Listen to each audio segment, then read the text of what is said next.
so we've got letter number 16.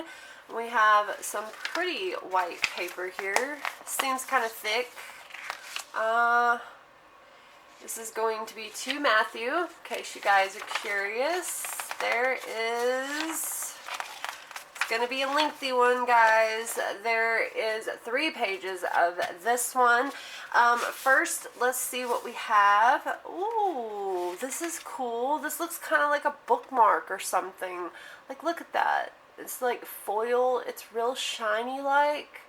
I really like that. It's kind of oriental. I really, really love that. Oh, and the back of it. So yeah, this is like a bookmark or something. Or that's definitely what I'm going to use it for.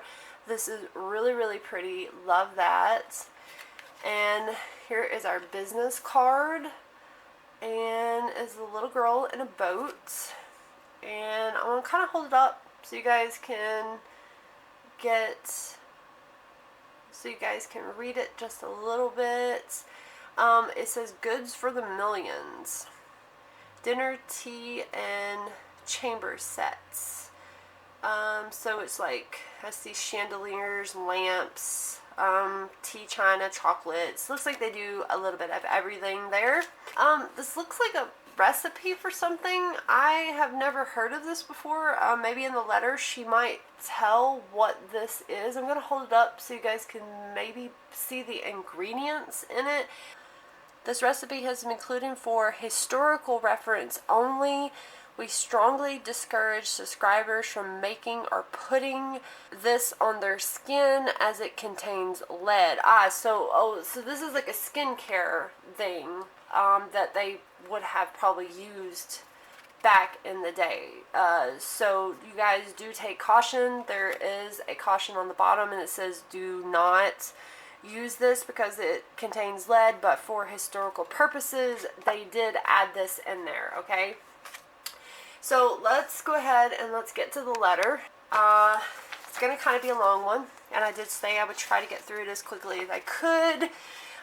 This is going to be to Matthew from Lily. Let's hope that she responds to him and she will accept his marriage proposal.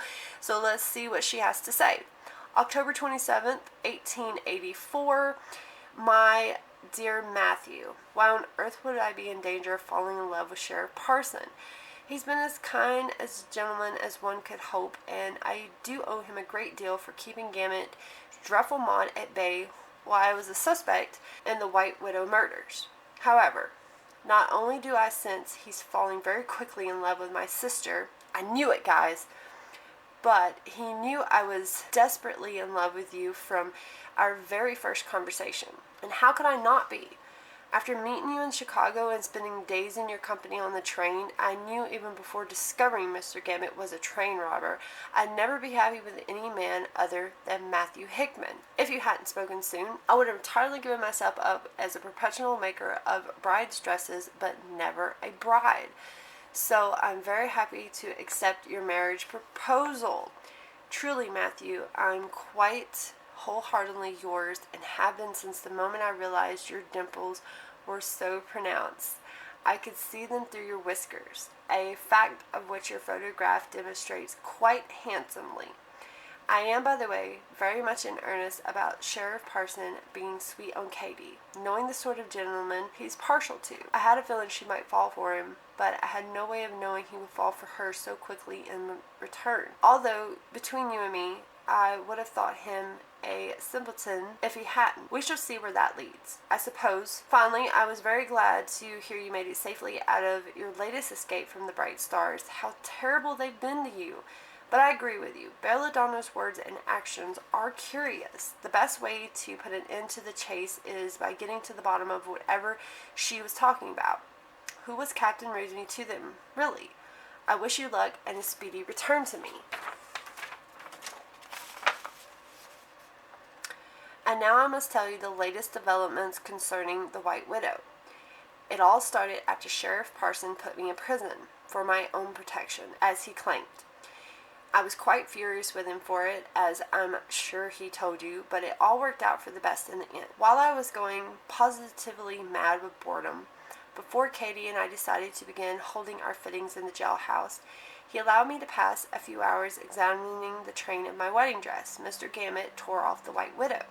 There was a bit of embroidery on it. I was quite proud of it, and I wanted to remember precisely how I had done it so I could replicate it.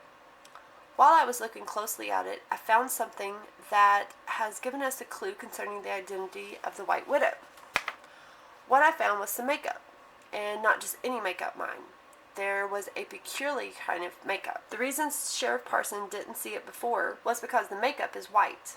So white, it's almost impossible for the untrained eye to see on a white wedding dress. The moment I saw the smudge of makeup and then smelled it, I knew precisely where it had come from. When Miss Lottie's ladies opened their Rococo Vaudeville show a few months ago, they were performing with their regular stage makeup on each night. However, after I received a slew of fashion plates from Madame Lovelace in New York, I remembered that French ladies painted their faces white with Venetian carouge during the Rococo period. Miss Lottie wanted everything to be perfect, as she insisted we do the same for her show.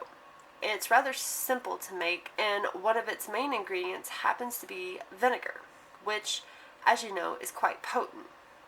As soon as I smelled vinegar in the dress, I knew where the makeup had come from because I don't know anyone else in Frisco who owns Venetian carouge. I do hope I'm saying that right, guys. Do forgive me. We decided that the White Widow must be one of Miss Lottie's ladies, especially when one considers the White Widow has been committing her crimes while with a ghostly face, wearing my wedding dress, and Miss Lottie's ladies were the last ones known to be in possession of both. We consider the possibilities that the dress may have been stolen from Miss Lottie's by someone else, of course, but aside from the fact that Miss Lottie has hired the best bouncers in town to patrol the back alley and keep her girls from receiving unwanted visitors, we found fairly strong evidence in the contrary. It wasn't Sheriff Parsons, but my Katie who discovered it. As you know from your own experience, the sheriff couldn't just let himself into the ladies' dressing rooms to snoop around for more clues. He needed a lady to do it for him. Someone to be his eyes and ears at La Petite Chateau's vassals. I was the obvious choice since I already worked with Miss Lottie's ladies almost daily. However, I couldn't because I was in prison and because Miss Lottie is a little leery of me on account of your recent questioning concerning her siblings, as you know. So Katie volunteered instead. She had been taking my fittings over there anyway, and as she always has an uncanny way of getting over the shyest soul to confide in her, she really was the perfect choice. While doing her investigating, Katie was able to find not only the bodice of my skirt of my wedding dress tucked away in the bottom of a costume trunk backstage, she also found that at least 7 of Miss Lottie's ladies was in possession of the same style of hairpin used to slay the White Widow's victims. Unfortunately, as with the makeup in my dress, only one of the girls has access to these things. Therefore, we can't narrow down the suspect list for certain just yet, but it is a start. And that isn't all. Between Katie, Sheriff Parson, and myself, we've also figured out what RIPOS, the phrase that the White Widow keeps attaching to her victims, means. You see, the other evening, when Sheriff Parson came by to call on Katie, he invited us both out for a stroll before sundown. We were happening by the graveyard up on Boot Hill, and due to your most recent telegram, he was asking me about my first day in Frisco, particularly about the lynching he witnessed. I told him it was a strange topic for polite conversation, especially by strolling past the graveyard.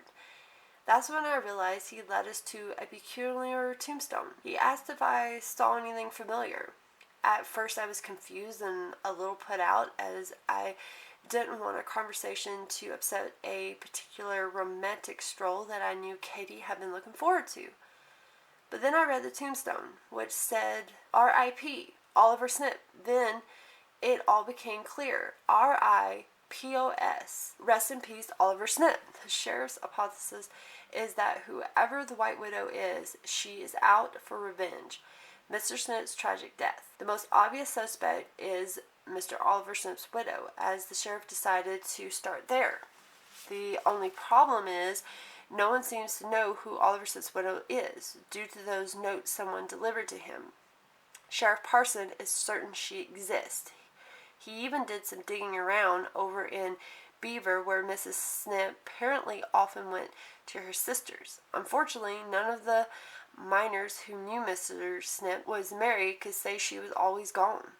We even asked for Mr. Gamut's help in trying to track her down, but he didn't know who his late employer's wife was either. When he sent the telegram informing Mr. Snip of his husband's death, he simply sent the telegram office in Beaver as a message for Mrs. Oliver Snip and assumed they would make sure it got to her. When Sheriff Parson went to Beaver, the telegram office said the woman who received mail for Mrs. Snip was her sister, a rather sickly and reclusive single woman who passed away earlier this year. Consequently, we hit a dead end. Katie, the sheriff, and I are keeping our eyes open and ears tuned, especially since I'm back to regular fittings at Miss Lottie's.